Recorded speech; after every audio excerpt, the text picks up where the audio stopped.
introduce an immigration bill immediately, but that plan includes an investigation of President Trump over the child migrant crisis when the 2,600 kids were separated from their families. Sounds like it was done not under President Trump. Let's run it down with Brian Preston. He's the deputy managing editor of PJ Media. Good morning, sir. Morning, Carl. How are you? So, all right, he's going to investigate this, but let's just get that investigate out of the way. The cages were built by Barack Obama. That policy was put in place by Barack Obama, no? Yes, that policy, those cages themselves physically date back to the Obama administration, which does raise a few questions. How far back in time is Joe Biden's proposed investigation actually going to go? Is it just going to be limited to the Trump years, or is it going to go back to the years when he was vice president? I think we know the answer. Yeah, no, it's true. The issue is they're only going to publish, I guarantee you, what they think they want to hear. And this is let's go back to this child in cages thing, okay? Children weren't like ripped out of their parents' arms specifically to create pandemonium. Children were separated from adults because when you lock mass people up in large groups, for the safety of children, they separated them. They gave them different quarters with different amenities. They were cared for. It wasn't like they were just thrown in a cage. This was a well-planned thing in the effort to protect the children. Why can't they get that? Well, they don't get that because it's political for them not to get that. It became a great propaganda coup for them. Recall AOC's trip down to the border when she did that pose at the fence that turned out to be an empty parking lot. The fact is these kids were, for the most part, separated from adults, as you said, to protect them. And in many cases, the adults were using the kids to get across the border. They weren't even the kids' parents or even relatives. So the story is far more complex than a lot of the folks on the left would have us believe, and far more complex than even the media reported. And I do question why this is one of Biden's priorities. We lost 140,000 jobs last week.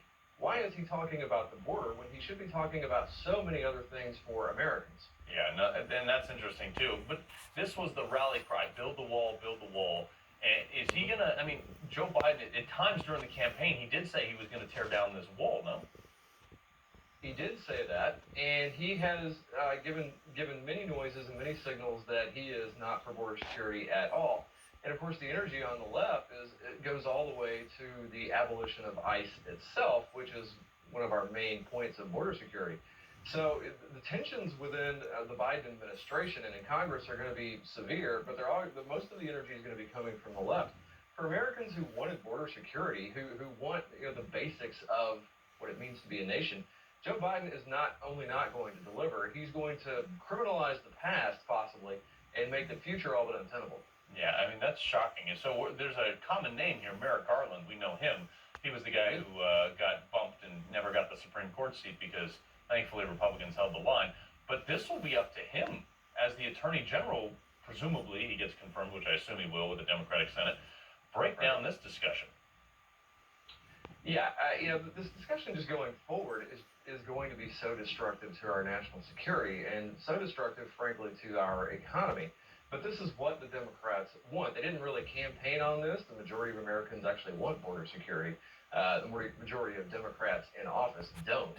And the next couple of years are going to be extremely destructive to the idea of having borders. Yeah, no, it is. I'm interested to see how this plays out because look, President Trump increased his Hispanic vote and minority votes way more than Mitt Romney, way more than John McCain. And it was you talk to some of these people who legally immigrated to the United States. They're like, I waited in line. I paid tens of thousands of dollars of legal fees to get that eagle on my shoulder, and now people are just going to get it for free. Exactly right. And Trump, to your point about Trump increasing his percentage with the Hispanic vote, not only did he do that in South Texas, for instance, which is heavily Hispanic, he did that in border counties. And Tony Gonzalez ran in Texas Congressional District 23 as a strong border security Republican and a conservative, and he won quite easily. That's the district that Will Hurd used to occupy. Yeah. And so Americans, especially Americans living on the border of all stripes, want border security. Yeah. This is not going to be good for the country. Yeah, no, I agree. Brian Preston, PJ Media, with the greatest background I think we've had all day today. We appreciate you joining us. Thank you, sir. All right. Straight ahead, Twitter kicks President Trump off its platform.